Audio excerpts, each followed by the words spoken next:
ईश्वरक जानि नरे भुजिया माया कौतरे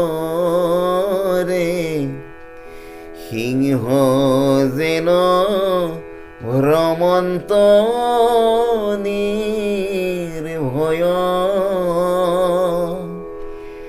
এতেকে সেই ঈশ্বৰৰ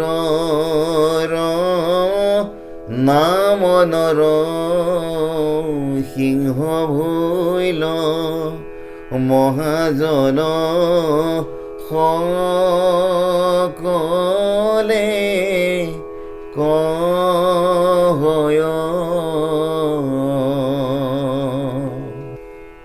কৃষ্ণ প্ৰভু ভগৱন্তক জানিব পাৰিলেই মানুহ উত্তম অৱস্থালৈ উন্নতি হ'ব পাৰে। সেইকাৰণে কোৱা হৈছে ঈশ্বৰক জানি নৰে ভজিয়া মায়াক তৰে। ভগৱন্তৰ মায়াৰ বান্ধনতেই জীৱবিলাকে ভগৱন্তক জানাৰ পৰা বঞ্চিত হ'বলগীয়া হয়। মায়াৰ ঢাকনিত মায়াৰ আৱেশজনিত মানুহে ভগৱন্তৰ জ্ঞান শুদ্ধ জ্ঞান লাভ কৰিব নোৱাৰে। তেনে ক্ষেত্ৰত প্ৰভু ভগৱন্তৰ নাম যিসকলে প্ৰভু ভগৱন্তৰ মায়াৰ পৰা ৰক্ষা পৰি প্ৰভু ভগৱন্তক প্ৰাৰ্থনা কৰি তেওঁৰ মায়াৰ পৰা হাত সাৰি যদি ভগৱন্তৰ নাম ল'ব পাৰে তেতিয়াহ'লে সেইজন ভকত সম্পূৰ্ণ নিৰ্ভয় হৈ যায়। অৰ্থাৎ মায়াৰ যিটো কপটতা সেইটো ছেদ কৰি প্ৰভু ভগৱন্তৰ সান্নিধ্য লাভ কৰি সেই ভকতজন সংসাৰত নিৰ্ভয় হয়। কিমানে কিয় নিৰ্ভয় হয়? সিংহৰ দৰে নিৰ্ভয় হয় বুলি কোৱা হৈছে। সিংহই কোনো জন্তুলৈ বা সিংহই হাবিত কোনো অপৰ জন্তুৰ প্ৰতি তেওঁৰ ভয় নাই। তেওঁ নিৰ্ভয়ে যেনেকৈ হাবিত ঘূৰি ফুৰিব পাৰে, এই প্ৰভু ভগৱন্তৰ ভকতসকলেও যিসকলে মায়াক জয় কৰি প্ৰভু ভগৱন্তৰ নাম ল'ব পাৰিছে, সেইসকল প্ৰভু ভগৱন্তৰ কৃপাত এনে এক অৱস্থা প্ৰাপ্ত হয় যে বনত যেনেকৈ নিৰ্ভয় মানে সিংহ ঘূৰি ফুৰে, তেনেকৈ সেই ভকতসকলো অতি নিৰ্ভয়ে সংসাৰৰ জ্বালা যন্ত্ৰণা সমস্ত নেওচি সেইসকল ভকতে সিংহৰ দৰে অতি মত্ততাৰে অতি বীৰত্বৰে সাংসাৰিক জীৱনত তেওঁ আগবাঢ়িব পাৰে। আৰু এই গুণখিনি ভগৱন্তৰ আছে কাৰণেই ভগৱন্তৰ এটা নাম নৰসিংহ হৈছে। অৰ্থাৎ মানুহকেই সিংহৰ দৰে প্ৰমত্ত, সিংহৰ দৰে সাহসী কৰি মানুহকেই নিৰ্ভয় কৰি সিংহৰ দৰে বলৱান, সিংহৰ দৰে শক্তিবান কৰি মানুহৰ উত্তৰণ ঘটাই জগতত এজন বীৰৰ সৃষ্টি কৰিব পাৰে। গতিকে ভগৱন্তৰ নৰসিংহ নামৰ অন্যয়টো এনেধৰণেৰেই ঘোষণা কৰিছে কৃষ্ণ। ঈশ্বৰৰ পাদ পদ্ম ভোজি শুদ্ধ চিত্ত হুয়া অধম তেজয় বামানয়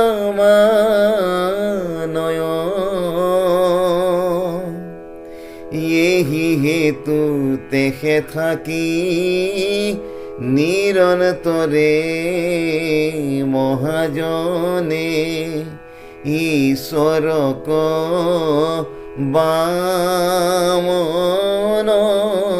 বোলয়।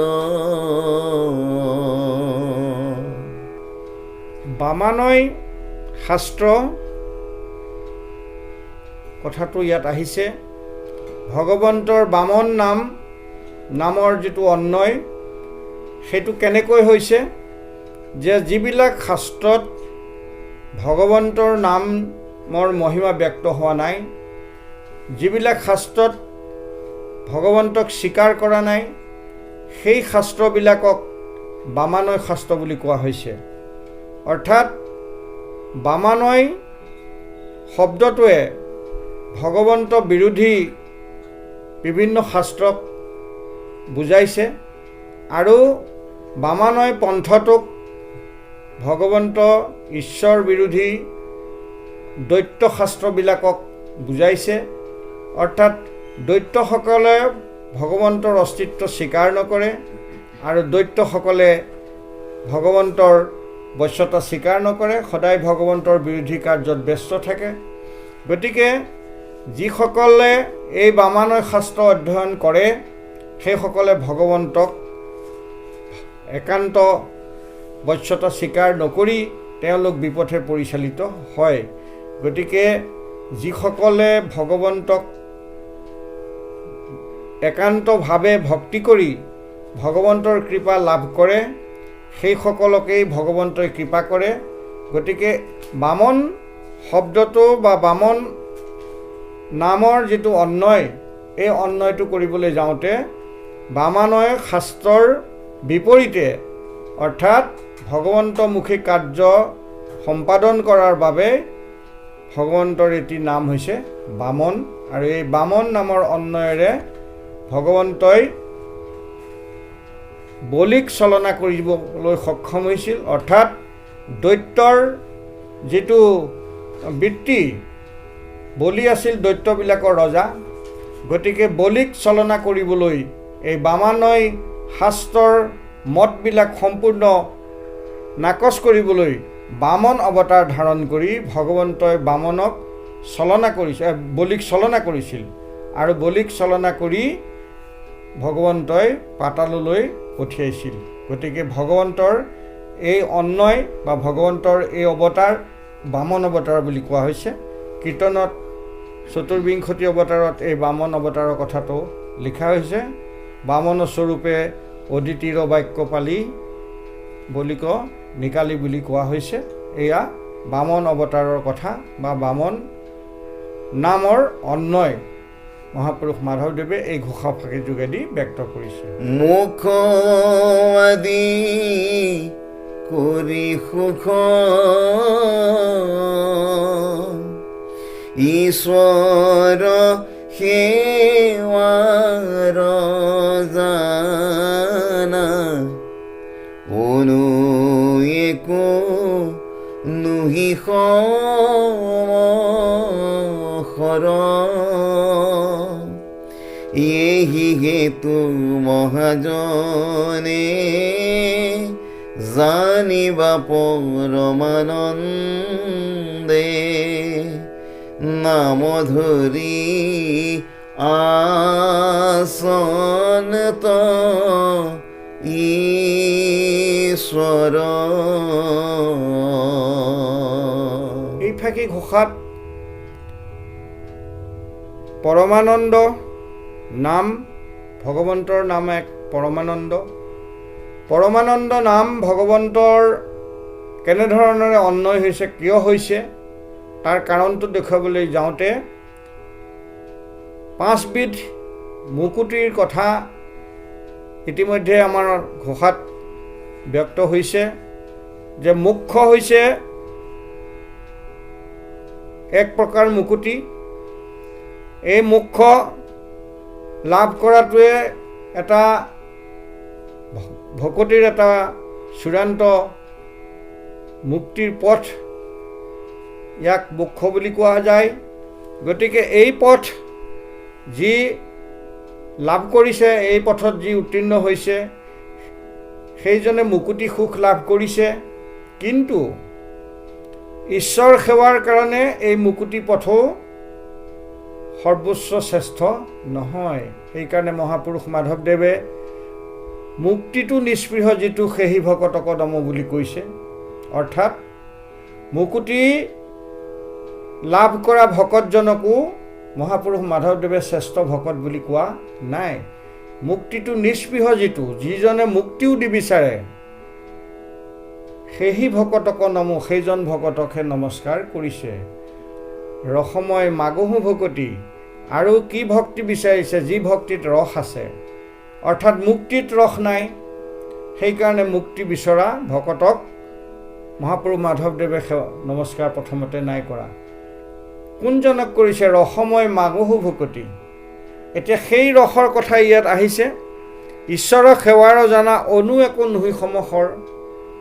কাৰণ ভগৱন্তক সেৱা কৰাৰ কাৰণে এই যিটো ৰস সমসৰ, ভগৱন্তক সেৱা কৰাৰ যিটো ৰস, মুখ্য ৰসটো তাৰ সমান হ'ব নোৱাৰে। কাৰণ মুক্তিতকৈ ভক্তিটো শ্ৰেষ্ঠ। গতিকে ইয়াত কোৱা হৈছে যে মুখ্য আদি কৰি সুখ ঈশ্বৰক সেৱাৰ জানা। ঈশ্বৰক সেৱা কৰি যিটো সুখ পোৱা যায়, মুক্তি হৈ গ'লেতো ঈশ্বৰক লগত থাকিবগৈ লাগে, ঈশ্বৰক সেৱা কৰিবলৈ সুবিধা নাপায়। গতিকে মুক্তি নোহোৱা পৰ্যন্ত ভকতে ঈশ্বৰৰ সেৱা কৰি থাকিব পাৰিব। তাৰমানে ঈশ্বৰক সেৱা কৰাতহে সুখটো আছে, আৰু ঈশ্বৰক সেৱা কৰাৰ যিটো সুখ সেইটো মুক্তি হৈ গ'লে নাপায়। এইকাৰণে কোৱা হৈছে, সেইকাৰণে মহাজনে জানিবা পৰমানন্দ নাম ধৰি আচন্ত ঈশ্বৰ। সেইকাৰণে এই পৰমানন্দটো বিচাৰিছে, তাৰমানে ঈশ্বৰক সেৱা কৰি থকা সুখটো বিচাৰিছে। আৰু প্ৰভু ভগৱন্তৰ গাত সেই গুণটো আছে। তেওঁ ভকতে সেৱা কৰি থাকিলে তেওঁ ভকতক পৰমানন্দ দি থাকিব পাৰে। কিন্তু মুক্তি বিচৰাজনক মুক্তি দি দিয়ে, কিন্তু মুক্তিটো পৰমানন্দটো নেপায়। কিন্তু যি সেৱা কৰি থাকিব পাৰে, যি ভক্তি কৰি থাকিব পাৰে, তেওঁক পৰমানন্দটো ভগৱন্তই দি থাকে। এই পৰমানন্দটো দি থাকিব পৰা শক্তিটো যিহেতু ভগৱন্তৰ আছে, সেইকাৰণে ভগৱন্তই পৰমানন্দ নামটো ধাৰণ কৰিছে। যিটো শক্তিৰে ভগৱন্তই মানে নিজক প্ৰতিষ্ঠা কৰিছে, সেই শক্তিটোৰে নামকৰণটো আনি নামৰ অন্বয়টো। এতিয়া নামান্বয় বুলি যে এই শব্দবিলাকৰ যে অৰ্থবিলাক বুজাইছে, তাৰ কাৰণটো হৈছে সেইটো নামান্বয়। পৰমানন্দৰ নামান্বয় কি? কাক পৰমানন্দ দিয়ে, কোনবিলাকক দিয়ে, কিয় দিয়ে, এই কথাবিলাক তাত জড়িত হৈ আছে।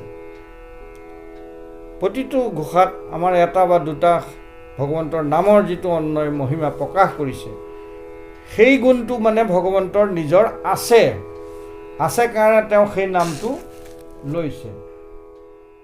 কৃষ্ণ।